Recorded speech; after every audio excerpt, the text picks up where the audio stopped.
Okay. So okay. Thank you. Jazakallah. Assalamu alaikum warahmatullahi everyone. Peace and blessings be upon you all. Um, Bismillahirrahmanirrahim. Alhamdulillah Rabbil Alamin. Wa salatu wa salam ala Sayyidina Muhammadin wa ala alihi wa sahbihi ajma'in. So inshallah we will have our second week of discussing qadar, the divine destiny, and how we can reconcile it with the freedom of choice that we see in human beings. So inshallah, last week we had a nice and fruitful discussion. Inshallah, I'll try to summarize it briefly, and I'll also read through some of the sections that we read through last week, so that just to remind us of our discussion, and then continue where we have left. And we are pretty much discussing divine determining and how to reconcile this. We are discussing the 26th word from the Risale-i Nur Collection in the book The Words by Bediuzzaman Said Nursi. So again, if you want to follow through with us in the book, feel free to do so. Our speakers today, Dr. Colin Turner from UK, he'll be joining us. Dr. Mustafa Tuna from North Carolina, he'll be inshallah contributing this week. And as always, our volunteer contributors are welcome to speak up for any questions or concerns or any inputs or insights, as well as the audience. Feel free to either write up on the chat what you feel or have questions.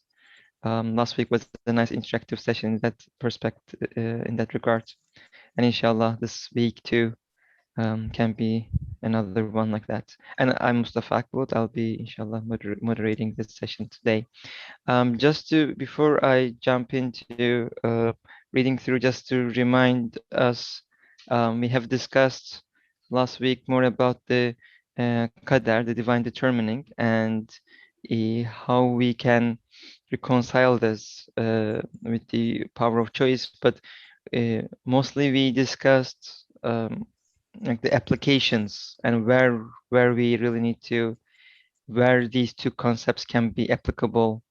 And we discussed about 2 points. One is a point in time, right? I mean, power of choice that does come into play in regards to future, because we have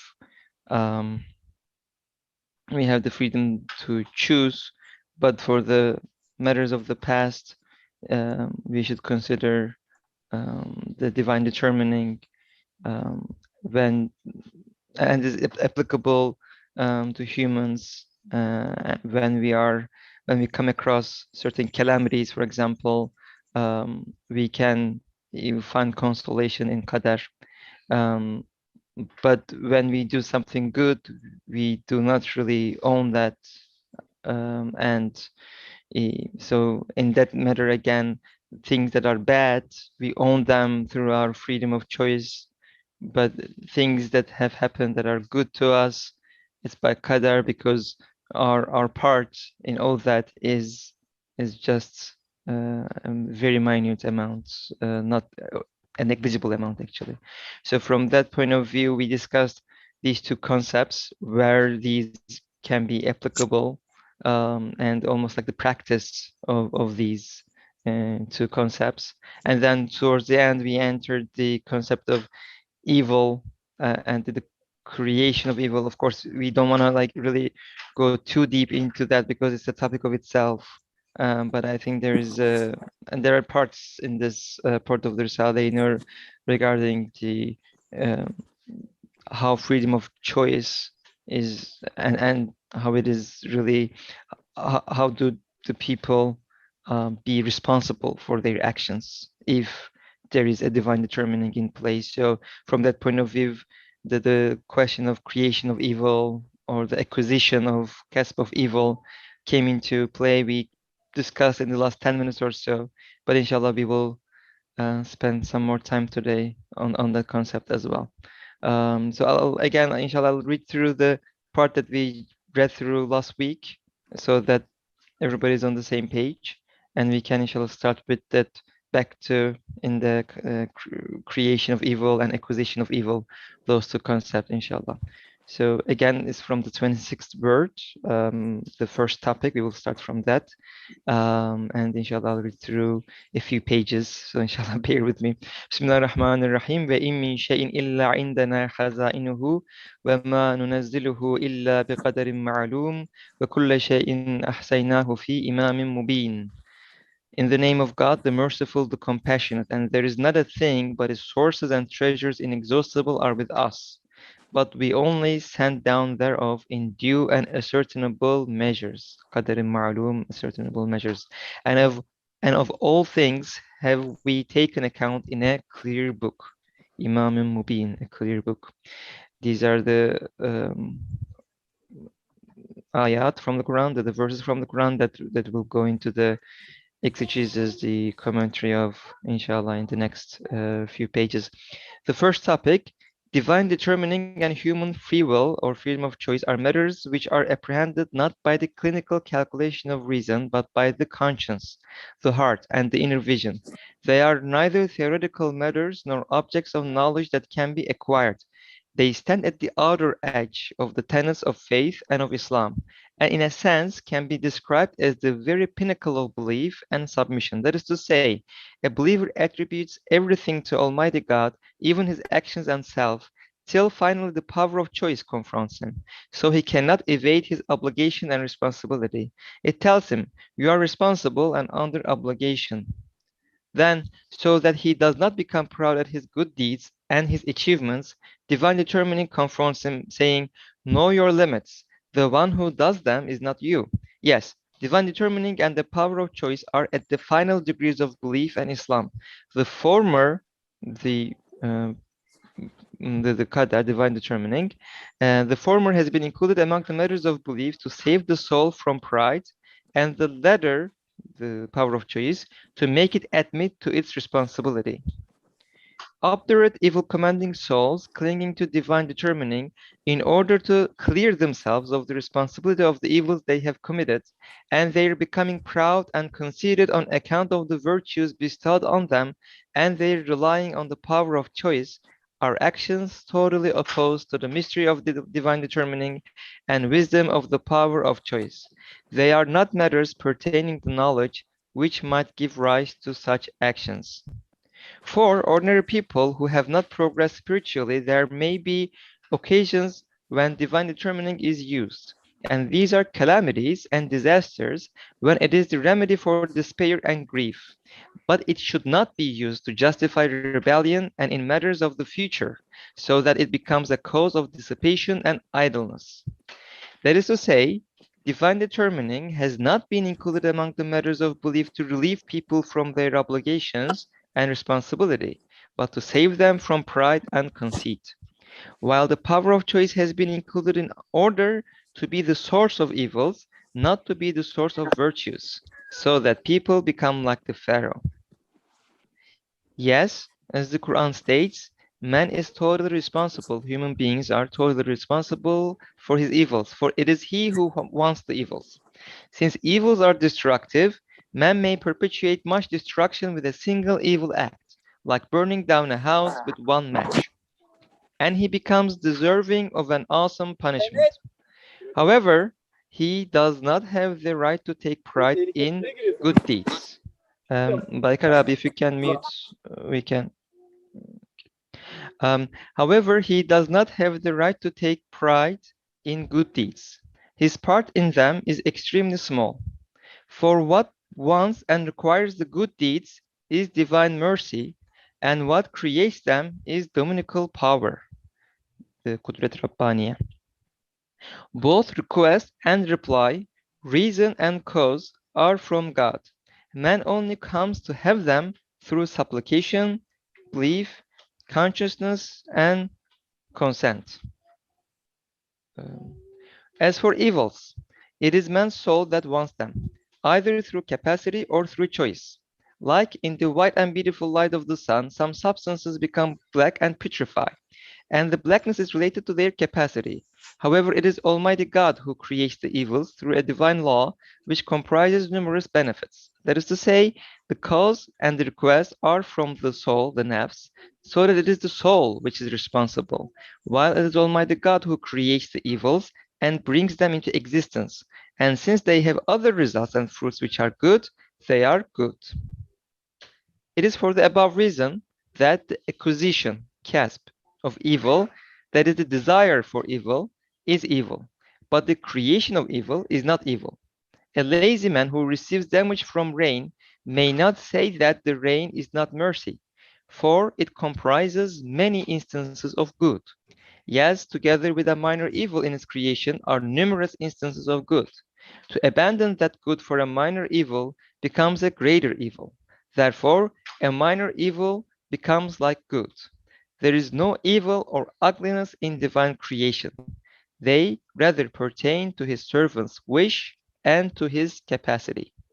So, yeah, so this was to the extent that where we went through last week, but again, the last few pages about the being responsible for evils and the relationship between the creation of evil and the acquisition of evil.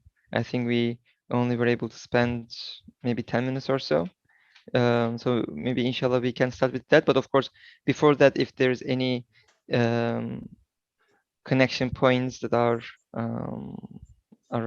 panelists are willing to make, also feel free to do that. I don't know. Maybe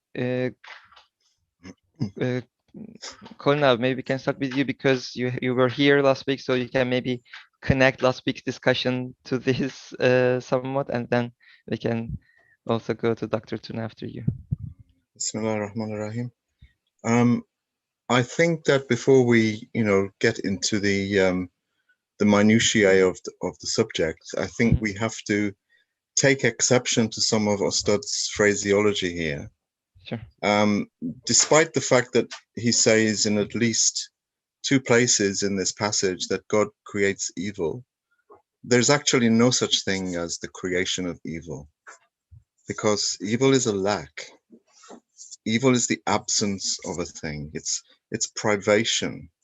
And since it has no external existence, it can't really be brought into being. And what Ustad, I think, is trying to say, and it's with regard to the subject of theodicy, arguably more than with any other religious discourse, that our poverty of language as human beings, trying to grapple with the non-rational becomes really evident.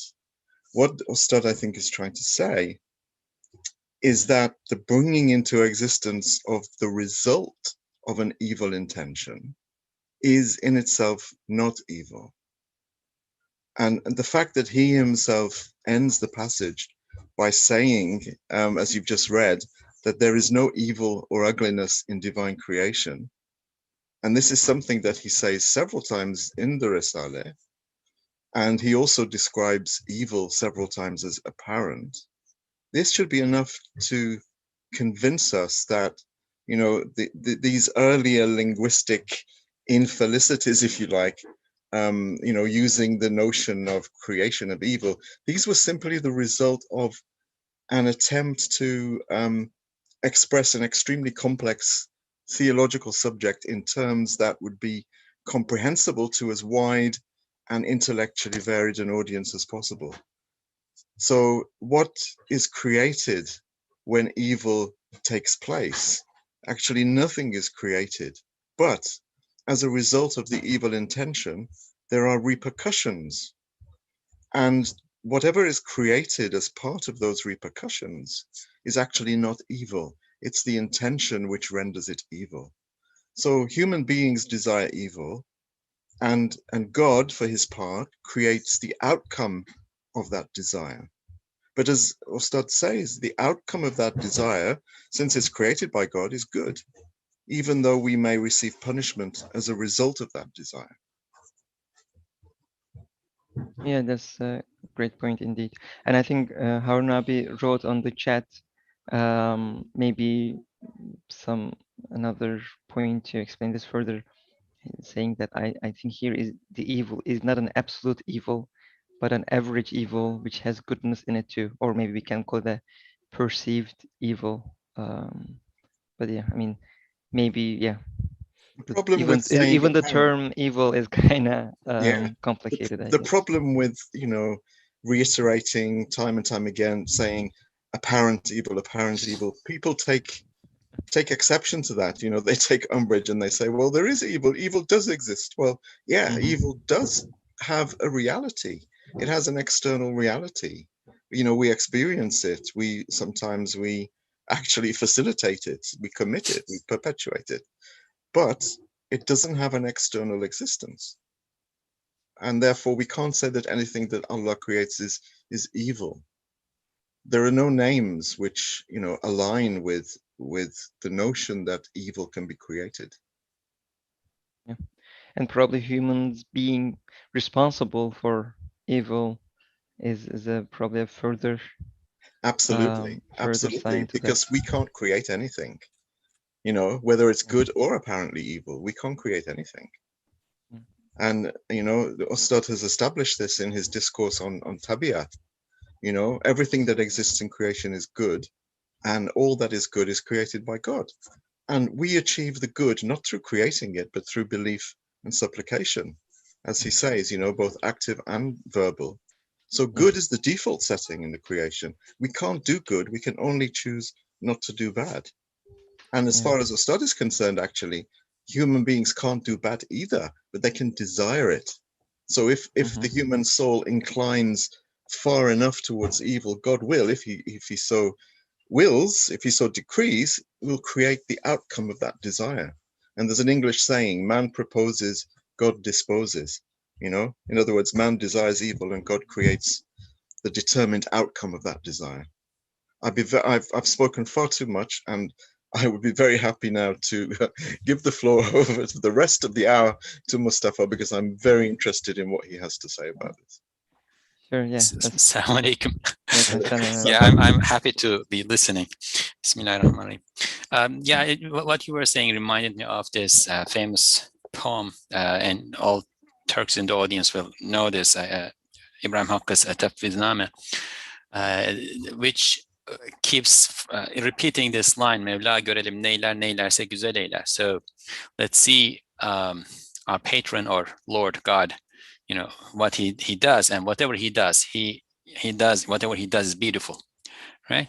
So that's like constantly repeated. So whatever he does, that is beautiful, that is beautiful, that is beautiful. So all that God does, all that God creates is beautiful, right? Then the question, as we have been going over now, like, then where is the evil coming from, right?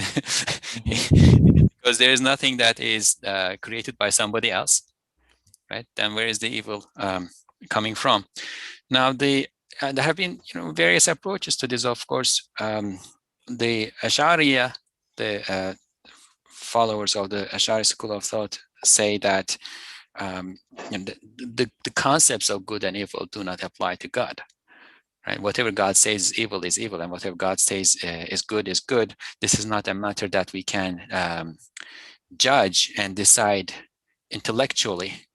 The Maturidiyya say, no, we can grasp what is good and what is evil intellectually. And I think Ustad Nursi is navigating the differences of opinion while also, you know, providing a sound path to us with the language that he uses here, like using the word like apparent share. Right? So what does apparent share mean? Like, who is it, to what is it appearing, to whom, who is in whose appearance, in whose sight is it, right? So I guess there may be perhaps like two ways to think of it. One is what you think of as evil. So in the reality, in the larger reality, in the big picture, it is not evil. There's a good to it. But because of your positionality, your defect, the lack of information that you have, you think that it is evil. So what you perceive as evil. Right? Or another way to look at it might be there is nothing evil that's in the creation, but there are evils in the choices that human beings make, and you acquire evil as a result of your choice, and that's because God has decreed your choice to be evil. So either is fine. Either we can work with either definition. I guess the first one to me looks a bit easier, but I like it can be both at the same time too. But the important thing is, you know, we were also going over is God does not create evil in the sense of an existent being, but evil occurs from the disposal arrangement of things and the human intervention in that arrangement because of a lack of whatever good may have otherwise be coming out. So I guess this is, I don't know if I like confused the matter more or if it is clarifying more. No, you clarified it. You clarified it perfectly. Yeah. Indeed, yeah, thank you. There is the comment from Brother Tapiwa on the chat about the some of the explanations reminding where the genies grant wishes, like a person wishing for something evil, they get what they ask for with an evil result. I think there's a similar example, right? I mean, maybe it'll come, I think, in this 26 word, and probably the second topic, but about like, you know, God granting people's wish in the sense that if they like a strong person taking to his shoulders a kid and telling them if where, and they'll take them where they would like to go, and if they take them somewhere cold and or they fall or something, it's again the kids really fall to although without any power they led to something bad. So I think from that kind of this comment kind of reminded me of that example that Ustad gives. Any comments about? Yeah, even there, like the example you gave, of course, is like there's a small child. The man takes the child on his shoulders and says, "Wherever you want me to take you, I'll take you there," right? And perhaps there's even a warning about like not going to a certain place, but the child wants to go to a very high place where it is cold. There is draft. The child catches cold. Now the child cannot hold the man responsible because the child told the man to go there. The man was just, you know, following the child's choice, right? But what we are trying to get to here is that the child caught a cold in and of itself is not evil either. There is good in that the child caught a cold too. You know, perhaps if he did not catch a cold, he was going to do something even worse than that. We do not know the big picture. The evil is in what the child chose, right? And God created what the child chose, and we already labeled that as evil, right? That choice was an evil choice. However, the cold itself is not evil. So God created the cold. In the bigger picture, the cold is good, but the child's choice to go to the place where he would be catching a cold was evil. And because he chose that, he acquired an evil. An evil, a bad deed is written on his book, and it will come back to him. I think this shows that this is attitudinal, and it's to do with our approach. You know, it's perspectival, really, which perspective we take. For example, if I put a 5-inch blade into someone's chest and they die, then, you know, that is an evil act. But there's actually nothing about that act which is in and of itself intrinsically evil, because surgeons do that kind of thing all the time. So the knife isn't evil. The putting the knife into the chest isn't evil. The bleeding isn't evil. And the dying isn't evil. Hopefully the surgeon will save more people than they kill. But the point being here is that these are two actions which are absolutely identical, and they're only differentiated by the attitude of the agent. If the agent has an evil intention, then that stabbing becomes evil, although the creation of it is absolutely khair. It's good. Another good example, maybe quite, sensitive example, is the example of zina. When zina is committed, it's evil, but that very same act between two people who are legitimate and legal for each other is khair. So it's all to do with intention, not the act itself. The act is created by Allah, and everything He creates is good. Yeah, indeed, great examples. Thank you. Another comment on this part. I mean, there's I guess the rain example, of course, is probably a clear one that illustrates the points. But if not, I'll also go into pretty much the second piece in this part, which is more about divine determining and like the results of things, like the divine determining having a peace in the causes and the results and seeing them all together. So it's a relatively a tangent topic. It's not really about the evil question itself, but is there anything else about these pieces before I jump Could I into ask a question? Go ahead. I just wanted to, Mustafa's opinion, but anyone's opinion. When there are discussions on evil, they always seem to begin without any kind of definitional clarification as to what evil is. Are we even talking about the same thing?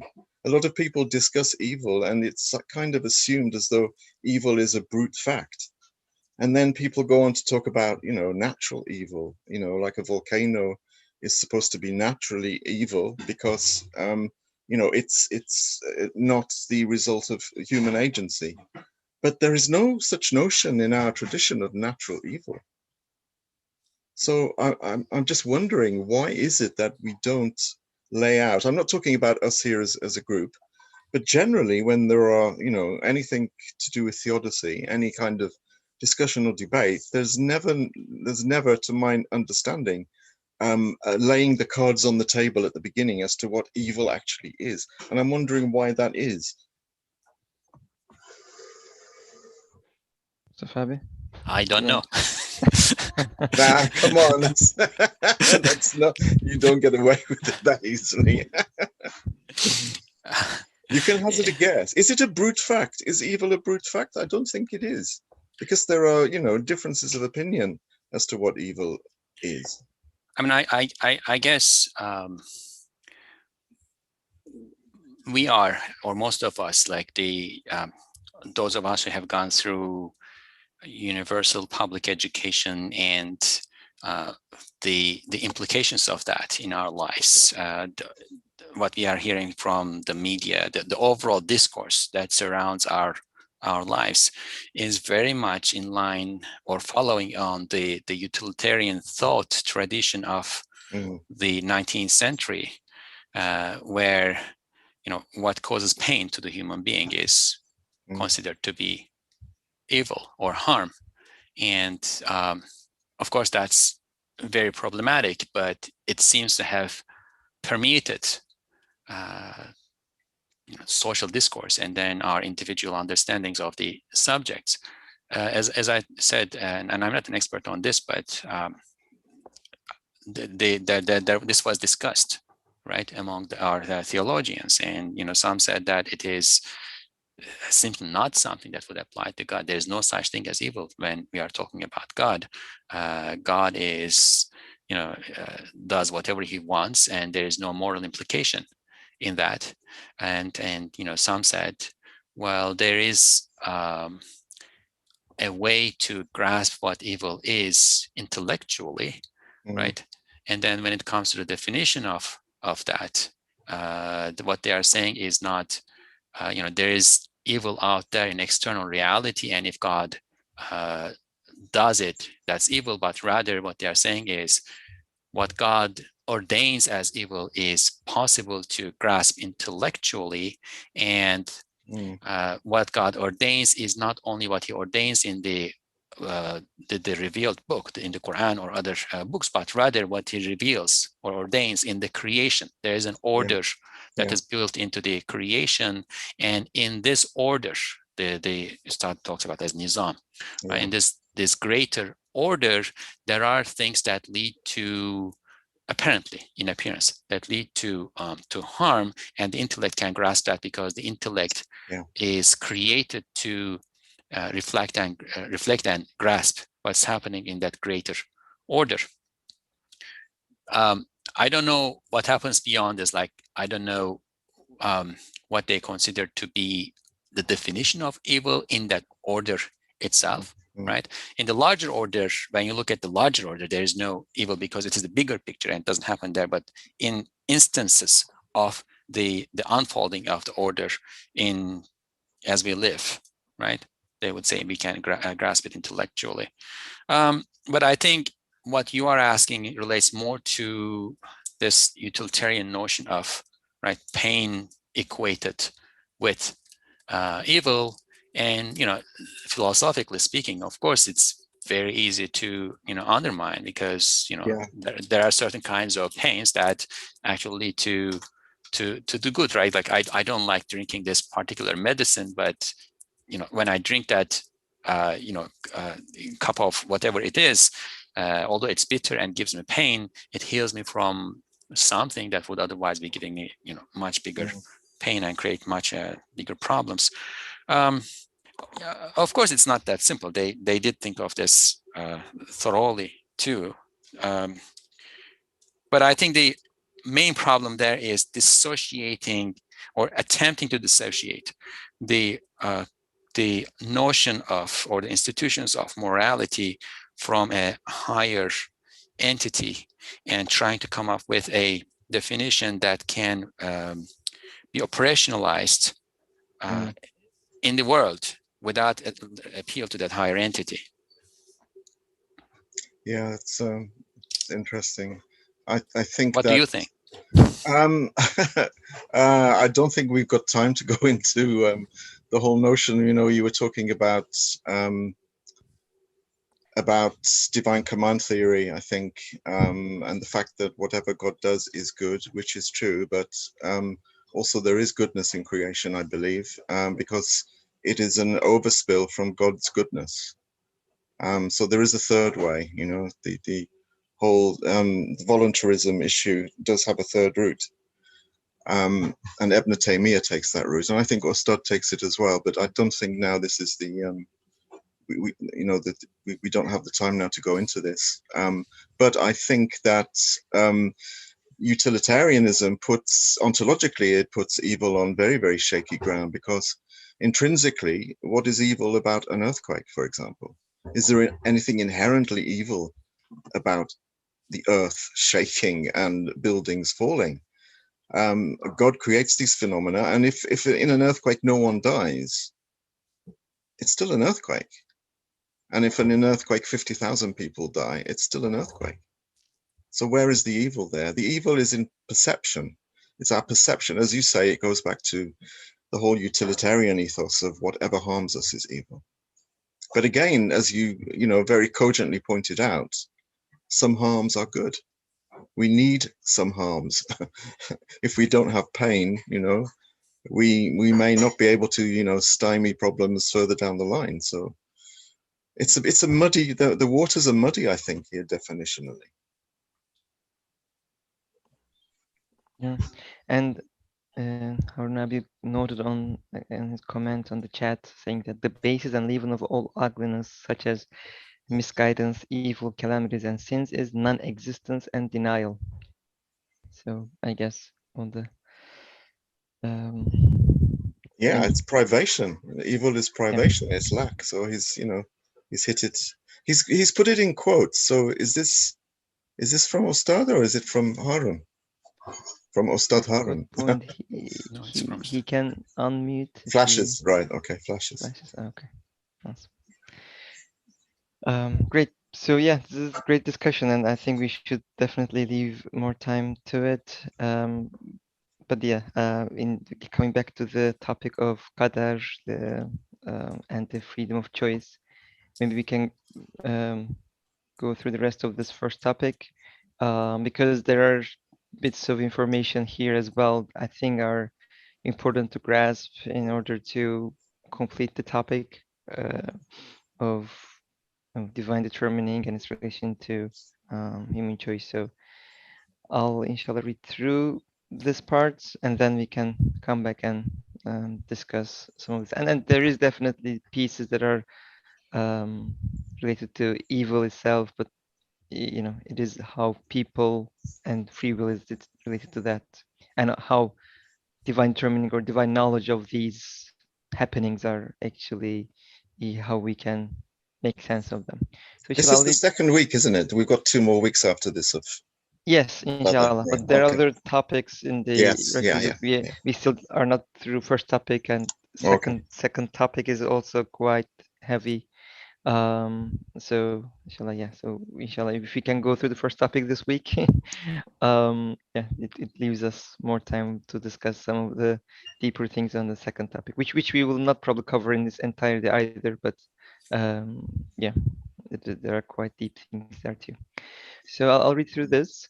Furthermore, divine determining is both exempt from evil and ugliness with regard to results and fruits, and free from tyranny and ugliness with respect to reason and cause. Because divine determining looks to the true causes and acts justly. Men construct their judgments on causes which they see superficially and fall into error within the pure justice of divine determining. For example, and this is a nice example, a judge finds you guilty of theft and sends you to prison. You are not a thief, but you have committed a murder which no one knows about. Thus, divine determining also sentenced you to imprisonment, but it sentenced you for the secret murder and acted justly. Since the judge sentenced you for a theft of which you were innocent, he acted unjustly. Thus, in a single thing, the justice of divine determining, qadar, and divine creation, and man's wrongful choice or acquisition were apparent in two respects. You can make analogies with this for other things. That is to say, divine determining and creation are exempt from evil, ugliness, and tyranny with regard to origin and end, source and branch, cause and results.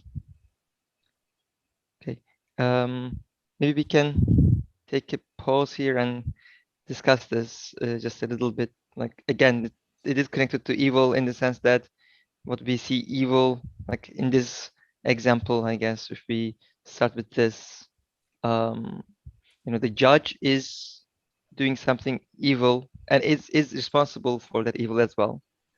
But in terms of the bigger picture of things, I mean, some people call this maybe karma and stuff, right? Maybe you can put it in the perspective that too. But we see here is like divine determining. Sounds like it is doing justice, right? In this example. Mustafa, maybe do you want to do the first shot Sure. here? Sure. I mean, I was not here last week, so how much was We of didn't this read this was part told? at all. Yeah, I know, but I think it relates to things that I mentioned at the beginning. But I think there are two things that can be said about, or not. I feel right now that there are two things that I can say about this. Yeah. One is this, conversation that we are having about the big picture, and people sometimes sense things and then they give them names, but since they are deprived of the guidance of revelation, they don't get the correct name. Elsewhere, Said Nursi says, for instance, what people have called natural laws is actually an appellation that they came up with in relation to the function of angels in the creation. So karma is one of those things. People say things, but it's they are not getting it right because they are not relating it to the actual source of what is going on. It is not an unconscious balancing out of good and evil in existence, but rather it is the disposal and distribution of a conscious creator for all of us. So one thing to heed from this then is that someone is watching. And God is watching, a higher being is watching. He is in charge. He does whatever he does with a wisdom, and he is merciful on us. And therefore, even those things may appear to be reprehensible and, let's use the word evil, to us, once we understand that he is in charge, then we can see the bright side of things.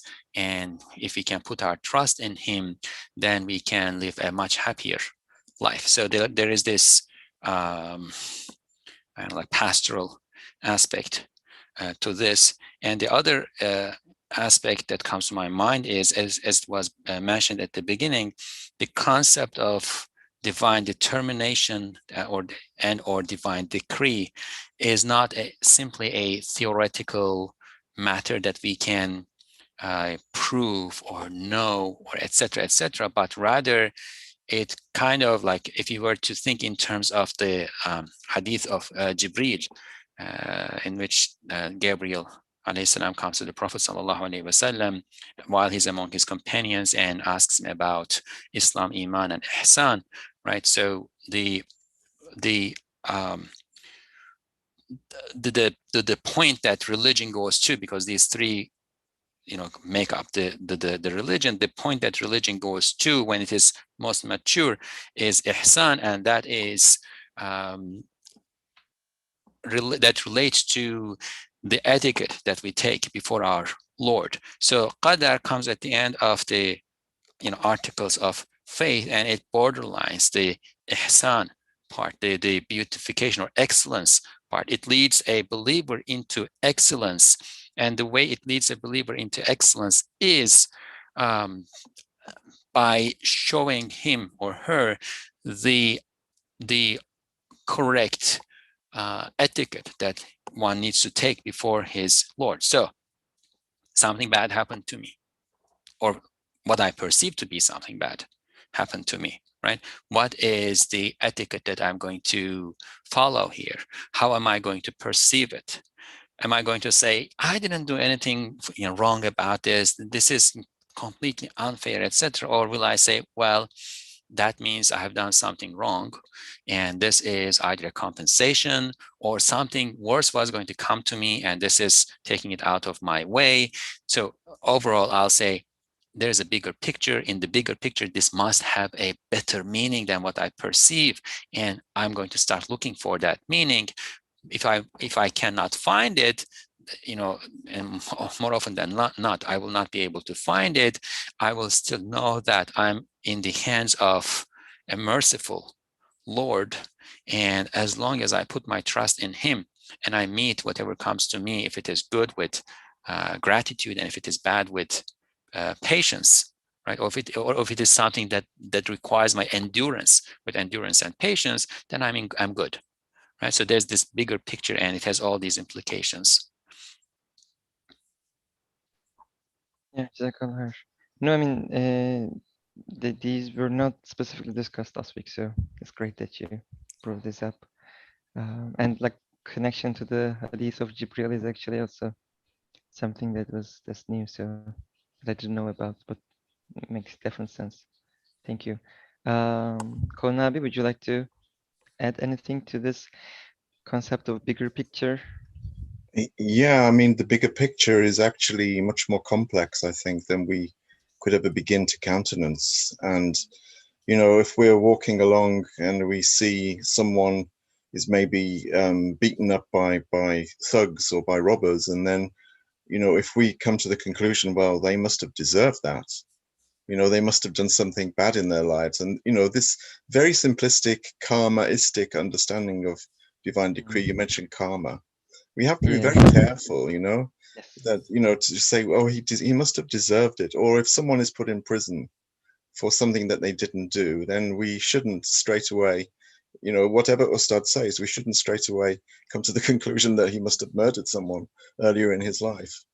But what we have to understand, that there is a bigger picture, and that picture is sublime and sophisticated, and it's orderly. It's with qadar. The whole qadar means it's measured and it's ordered. It makes sense. It's timely. It's truth. It has harmony. It has equilibrium, and it fits. We shouldn't jump to, these very, very premature conclusions and make judgments. Ayub alayhi salam was the most tested and, the most tribulation-ridden of our prophets. To conclude that, he must have deserved all of that. He must have done something absolutely astronomically terrible, to be punished so severely. Well, no, this was part of his test for reasons, to which we may not be privy. So we have to be very careful, as Mustafa was saying, and as you said when you mentioned the word karma, we shouldn't reduce it. We often have this reductive approach to qadar, which is quite jabri, which is quite cavalier. Oh yeah, he deserved it. He must have done something terrible. We have to try to, avoid that kind of judgment. Yeah, no, this is a great point, right? Especially when it comes to speaking of others versus ourselves. I mean, I guess doing this as much as we can for ourselves is probably good. What did I do to deserve this? Maybe it might be good, but like doing this for others especially can definitely lead to certain problems. I definitely make excuses for other people, not for yourself. Yes. And that's sorry, that's about dealing with the lower soul. Right? Like they narrate that Zubair Gunduzab, one of the closest students of Ustad Nursi, comes to him and he's complaining, "Oh, Ustad, my nafs, my lower soul is really bad," and it looks like from the way it is told that he's asking for some consolation, right? So Ustad Nursi's response is, "Yes, Zubair, your nafs is really bad." Right? There is no question about that. Right? All the nafs, the lower soul, evil commanding. So it is evil commanding, and that is how we treat it, how we train it. Right? We don't give it what is not its due. We don't let it take possession of things that are God's creation, and we don't let it escape responsibility. It's all about the etiquette that we are talking about. Yeah. There's a question in the chat, but before that, Brother Ali Chetinkaya had raised his hand. Do you still want to talk? Assalamu alaikum. Yes, sentence you read, I'd like to share something about it. That is to say, with regard to origin and end, source and branch, cause and results, divine determining and creation are exempt from evil, ugliness, and tyranny. I think if it is, now I am trying to think, if it is focused on this sentence, I think the matter of evil can be solved clearly. But what does origin mean in this sentence? What does end, what does source and branch, cause and results mean? For example, I don't know you mentioned or not. For example, Allah is transforming, changing the man's bad behavior into goodness. For example, in the last sentence of the 22nd flash, Ustad is saying here, related to attack of worldly, I thank Almighty Allah that their tyranny was a means of my gaining sincerity. I thank Almighty Allah that their tyranny was a means of my gaining sincerity. In respect of man's usage of free will, we can say the bad thing is to attack to innocent people, for example, to behave badly, but Allah is changing, transforming the bad people's behavior into goodness. That's why in creation everything is good, because perhaps in one respect, we can say that the sincerity, to gain sincerity, is the best bounty, is the spirit of actions. Sometimes, not always, sometimes Allah is sending this elevated bounty with the hand of bad people, attack of people. If we look at this point, this respect, everything is good. But as brother said, big picture.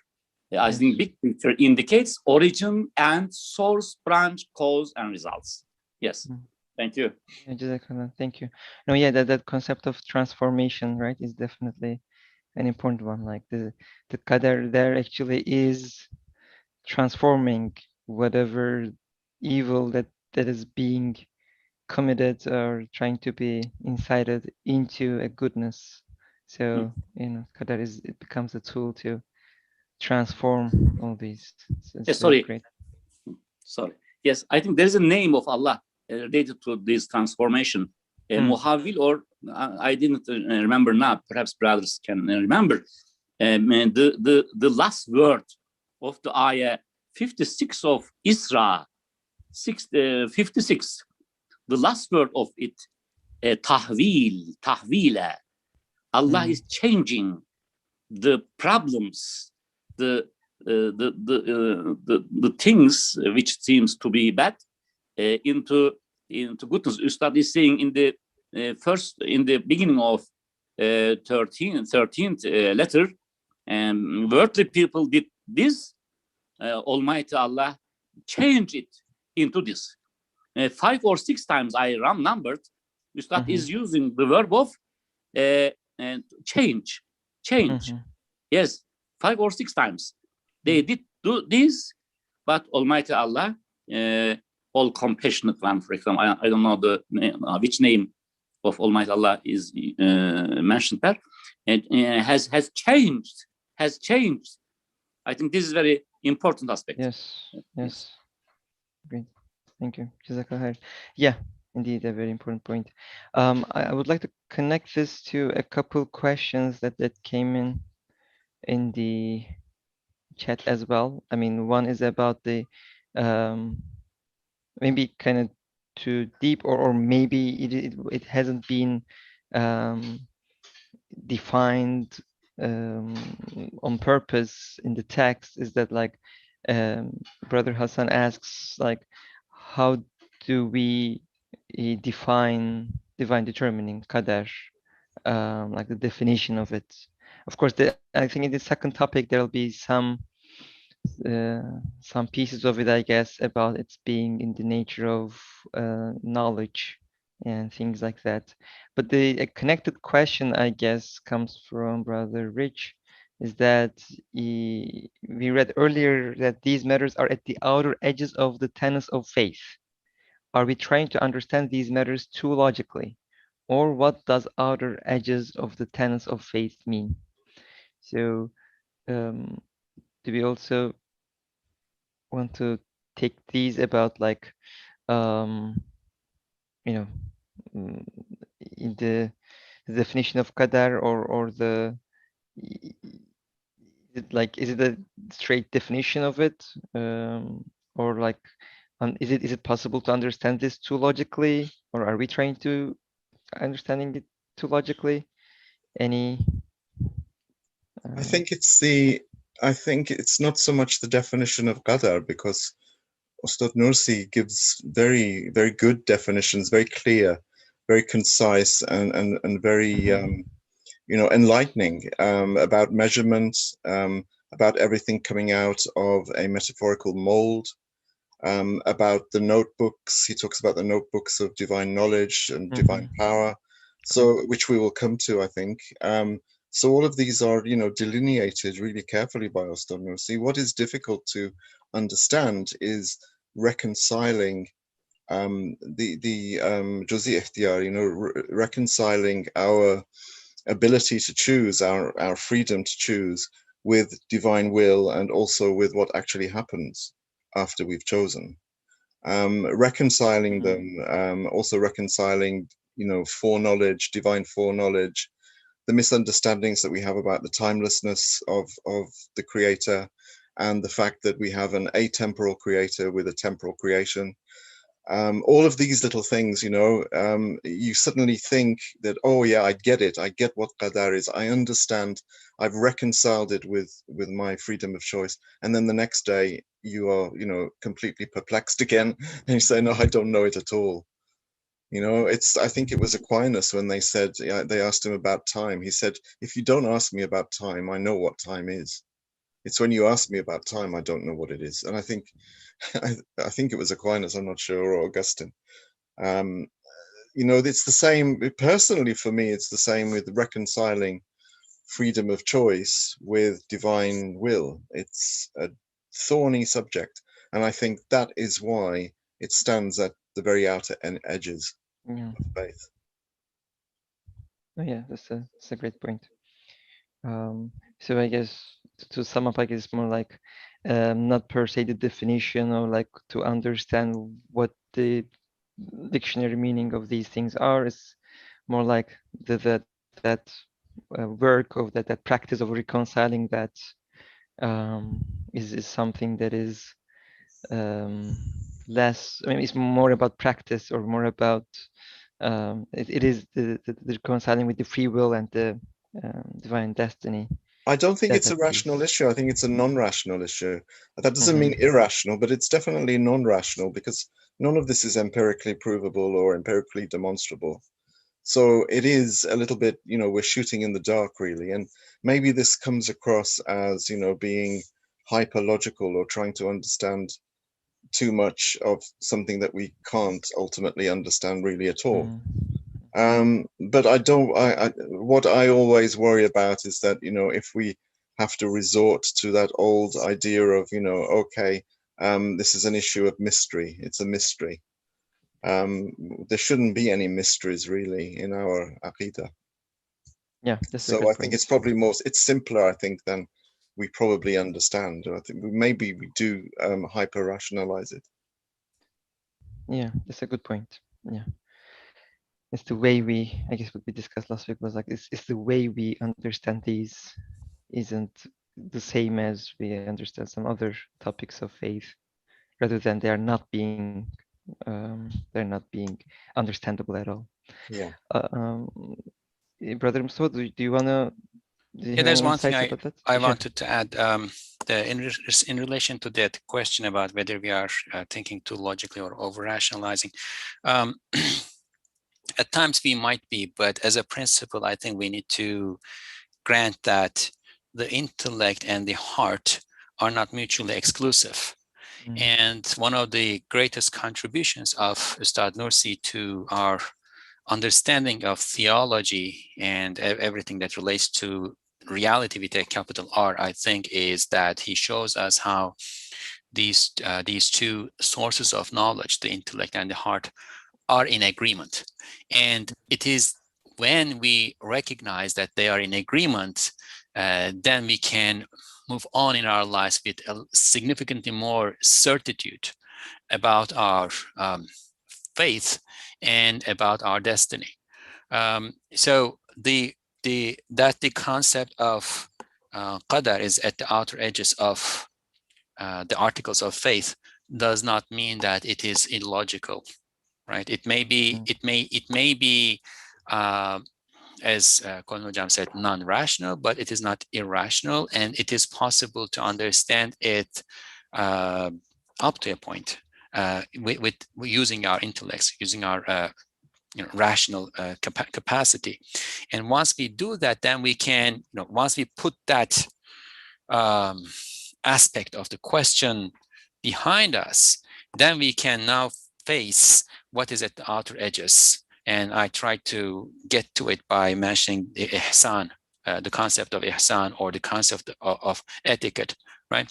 If we keep grappling, if we keep wrestling in our minds with whether this is logical or not, whether this works or not, etc., we will not be able to move on to the next stage, right? It is amanu wa amilu salihat.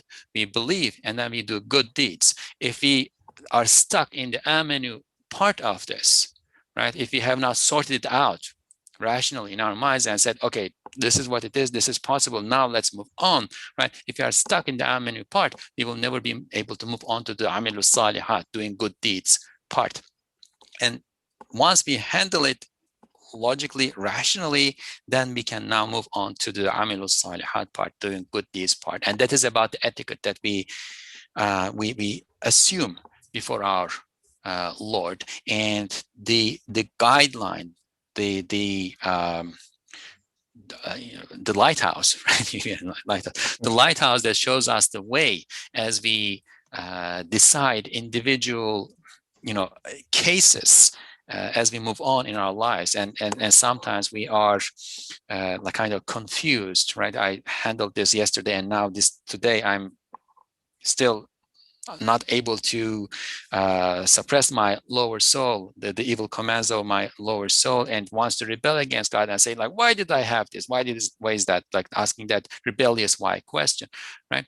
So in order not to ask that, in order to have a guideline, a lighthouse on our side as we are dealing with our nafs, we need to put it on the side when in this rational matters, to handle the rational aspects of this, then we can move on. And that is where we move to the outer edges, from the iman to the ihsan, from the amanu to the amilu salihat.